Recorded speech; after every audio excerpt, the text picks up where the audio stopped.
Hello guys, good day. So meron na naman po tayong barya ngayon dito. At ang tampok nating coin for today's video ay ang isa sa mga pinaka lowest denomination dito sa mga barya natin sa Pilipinas. So meron tayo dito 25 centimo or 25 centavo na under sa NGC or sa New Generation Currency Series. So ito po yung pag-uusapan natin ngayon. Meron pong isang mint year dito na ating specifically tatalakayin. So alamin natin kung magkano na ba ang percentage. At syempre alamin na rin po natin ang price appraisal ng baryang ito basing po sa palagi natin ginagamit na website na n.numista.com. So yan guys, 25 centavo ang tampok nating barya for today.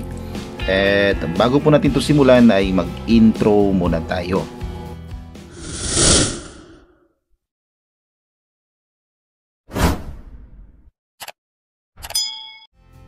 Ayan, hello po sa inyong lahat. Good day, magandang araw, mayong adlaw sa inyong tanan at welcome back po sa aking channel.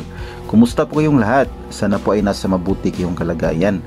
So for today's video nga po ay pag-uusapan po natin ito pong 25 centavo na under sa NGC or sa New Generation Currency Series.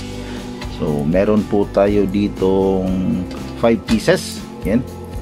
May isa po dito na tampok natin ang mint year na 2025. So ito po yung pinaka recent na mint year na nai-release po ng NGC. So alamin po natin kung magkano na ang price appraisal at ang percentage ng baryang ito. So ito ba ay semi hard to find? Ito ba ay hard to find? Or ito ba ay common na mint year lamang? Yan po ang ating aalamin. But before that ay i-review po muna natin ang overs at reverse po ng baryang ito. So yan guys, overs, yan dito po sa kanyang harapan ay naka-highlight ang simbolo ng watawat ng Pilipinas. Ayan. So may araw sa gitna at may tatlong bituin dito sa gilid. Yan, makikita rin po natin dito ang Republika ng Pilipinas. So dito sa itaas sa right side makikita natin ang mint year. Ayan, dito year 2020. Dito naman sa sentro, dito sa bandang gilid ay makikita natin ang kanyang denomination. Yan, 25 centimo.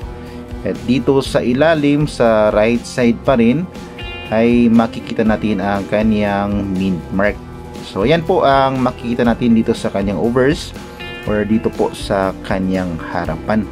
At dito naman po sa kanyang reverse, yan dito sa likod, makikita natin dito sa left side ang katmon. Yan. Ewan ko kung ito ba ay bulaklak or ito ba ay halaman. Yan, katmon.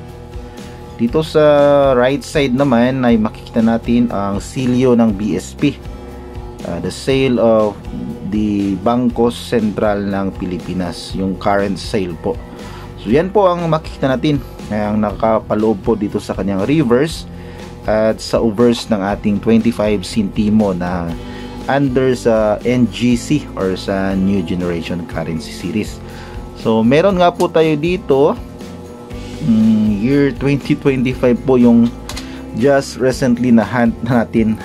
So actually medyo matagal na po tayo hindi nakapag-vlog, but accidentally or hunt natin ito sa naisukli po sa Robinsons po nung tayo po ay merong binili. So kaya naisipan nating mag-vlog ulit para naman malaman natin ang status ng baryang ito at syempre may share ko rin po sa inyo. Baka ito po ay hinahanap na po ng mga collector. Yan, ito po siguro yun. Medyo malabo yung camera natin. Yan, ito year 2025 guys. Napakaganda pa po ng quality. And ito po ay bagong labas pa lamang po ng BSP. Yan. Meron pa pong cartwheel luster. Yan. napakaganda. So i-check natin to sa talaan ng Numista kung ano ba ang status ng baryang ito. Ito ba ay may collector's value na, kasi sa mga bagong barya, mga bagong release, kapag sa Numista tayo naghahanap ay medyo wala pa pong price appraisal. At check natin, malay natin meron na po dito sa Numista. Ayan, so nandito na po tayo guys sa Numista.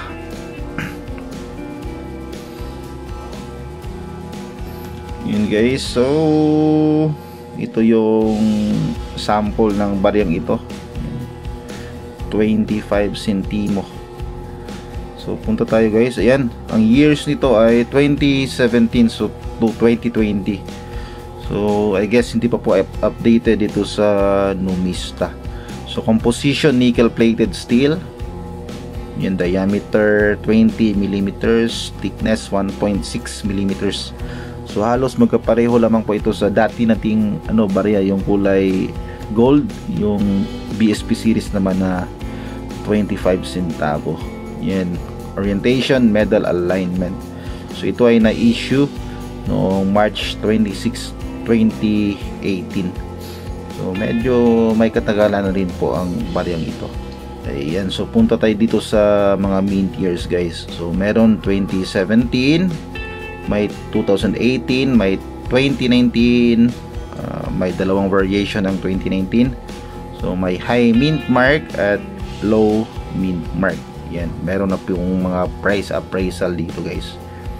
So 2020 at wala pa po pala dito talagang talaan sa year 2025 guys. So just imagine, so year 2025, 25 centimo ay hindi pa po nakalagay dito sa Numista. So kasi bagong-bago pa po ang baryang ito. Ayan. So may mga ilang mga collectors na rin po na nakakapag-vlog nito. Pero I was surprised na wala pa po ito sa Numista. Pasensya na po kayo guys, medyo malabo yung natin.